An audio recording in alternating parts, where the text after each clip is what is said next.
when you want to love someone unconditionally, God has to be involved. The world is a mirror of yourself. So everything that you are aware of, everything that you take note of is you. Everything that you study, everything that you learn, ideas that make sense to you are just reconfirming truths that you already believe about your world.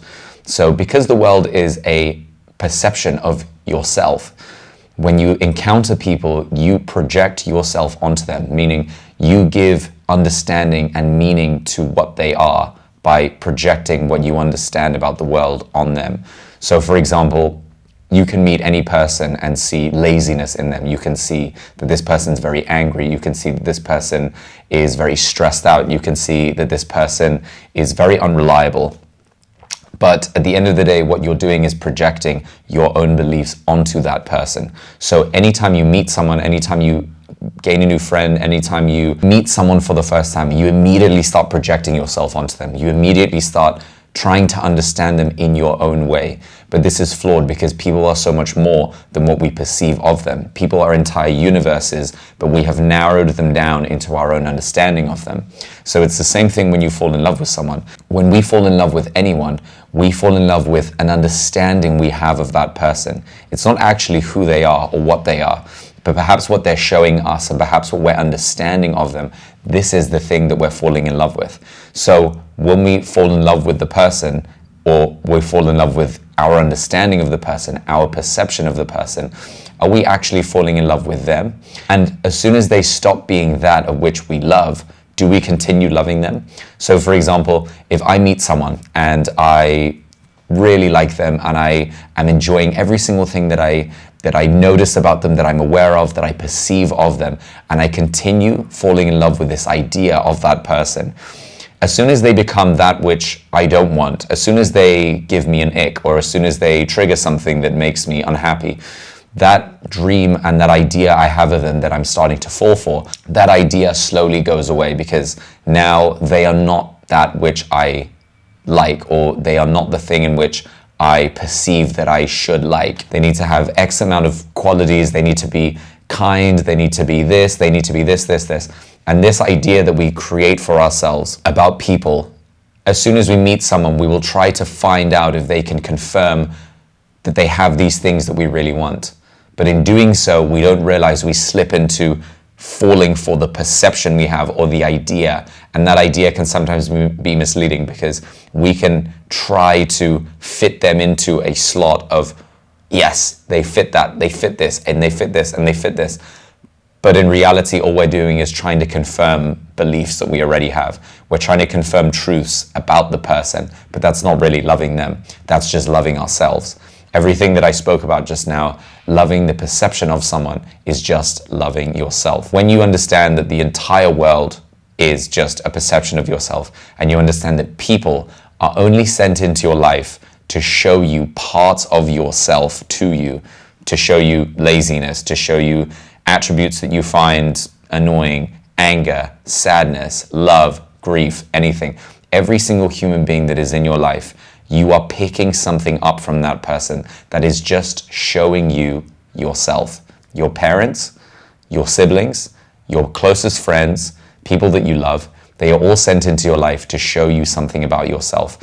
And it's our job to pick up on the qualities that it's trying to show us. If we notice that this person is making us very angry and they're triggering us by being lazy, by being unreliable, by being irresponsible, we have to look at, what is this actually doing to me? What am I reflecting back from the world that's showing me this? Once you can remove that projection that we put on people, we can then start to see people for who they actually are.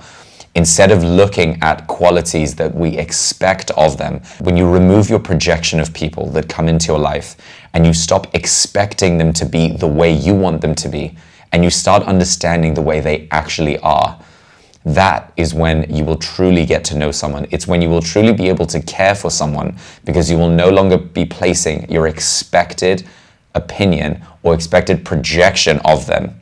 And as soon as they step out of the frame of being that thing which you expect them to be, and suddenly a person you like becomes someone you don't like, someone you hated suddenly becomes someone you really enjoy and like being around, because what you expected of them has now changed, and that can change at any time. Once you remove the way you think about a person this way, then you can start to see them for who they truly are. Once you see a person for who they truly are, then you will really be able to appreciate who they are. You will be able to see, okay, this person isn't the way I thought they were. This is not what I was expecting them to be, and therefore I can unconditionally care about them, or I can unconditionally let them be. Once you understand that the world is just a mirror of yourself, that everything you see is just you inverted, everything you are aware of is what you notice, that's it. Everything you can conceive, every idea that you can have, every possibility that you feel like is possible is just a reflection of yourself. It's a matter of knowledge, it's a matter of understanding, it's a matter of experiencing. So, when it comes to loving someone, if we love the idea of someone, are we truly loving them? After the point that we realize they are not the thing that we actually love. What I love is she's funny, she's happy all the time, she's always cooking and cleaning, she's always doing really fun things, she's got a great job, she's got a great career, she's super good with children. And these are all the qualities that I would usually love in someone. But as soon as she's not so happy, as soon as I realize she's not super good with kids, as soon as I realize she is not what I wanted her to be, then I sort of fall out of love with her, because I never really loved her at all. I loved the idea of her, I loved the perception I had of her, but that was my own. And as soon as she is not that, as soon as they are not that, we don't love them anymore. And so you have to ask yourself, was that real love? Was I just loving myself? Was I just going deeper and deeper into them because I was fulfilling something of my own self? And so when you realize that the only real way to love unconditionally is to love something higher. If you love the person and if you attach yourself to the person, you are just loving yourself because it's all you can perceive of them. You have to love something higher. So when it comes to loving God and understanding that God created everything, and God created the entire universe, and everything we feel in the sensory world was created by him, and he created all this for me. He created every woman I ever met, he created every gadget I ever used, he created every piece of food that I ate. He created the entire sensory experience for me. So when he sends someone into my life to teach me about myself, what I can do is I can love that teaching unconditionally because it's from him. And because I love him, it becomes much easier. So anything he does to me, whether he hurts me, whether it's good or bad or perceived good or bad, I can say thank you for that lesson. And then I can love that lesson unconditionally, whether that's a human, whether that's any other sort of sentient being, anytime it's an accident that happens, anytime something good or bad happens, I can say thank you for that lesson. And then I can love that lesson unconditionally, and therefore loving the person, whatever they represent, unconditionally. And so this doesn't necessarily mean you have to be with every single person that you come across because you have to love them unconditionally. But what it means is that past the point of you not loving them, you can still appreciate who they are and why they were sent into your life and love them unconditionally in that sense. Because true love, or falling in love, becoming attached to someone, to an extent people say it doesn't exist, okay? And it's a beautiful idea, but at the end of the day, it's whatever we make of it. Love or attachment is something that we do individually as different people, but at the end of the day, this is only confirming to ourselves exactly what we want, developing the self. And at the end of the day, as soon as that person is not what we want them to be, or we have to understand what it is that person is fulfilling within us, that is making us happy, that we love so much about them. And this comes back to reflecting on things that you crave in a partner. If you're looking for someone who excites you, if you're looking for someone who comforts you, if you're looking for someone who makes you feel alive and makes you feel good or relaxes you, you have to understand why you're looking for someone like this, or you have to understand why this person is giving you this amazing sensory feeling. Which it is amazing. I wouldn't say deny yourself that. What I'm saying is in order to love someone, you have to look at more than what you perceive of them.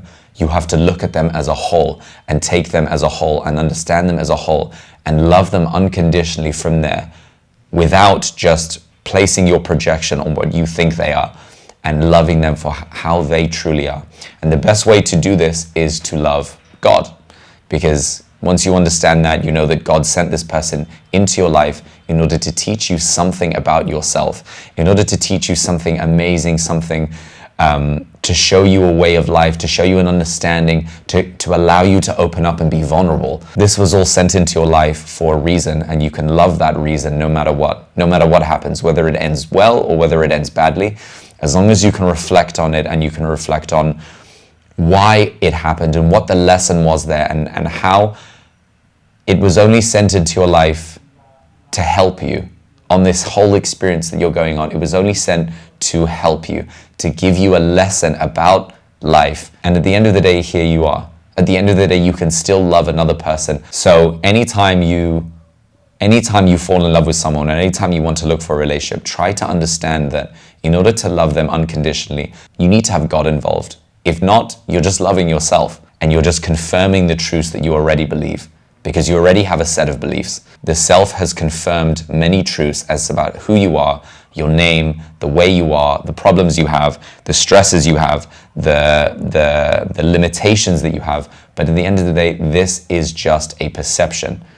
This is just yourself trying to make sense of the world, but actually what you're doing is you're creating a prison for yourself to live in. And so once you get to a certain age, this prison becomes everything that you understand of the world. It becomes your little cage of safety, your comfort zone, and you have to shatter that as many times as possible. You have to shatter that understanding of the world over and over and over again.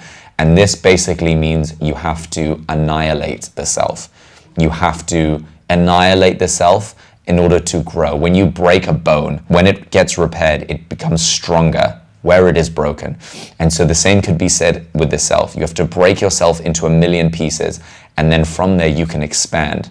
You can expand and expand and expand. So take it on yourself to understand this way of loving people unconditionally. Anyone that comes into your life is a gift. They've always been a gift, and you can love them unconditionally, and do not place your projection of yourself on them.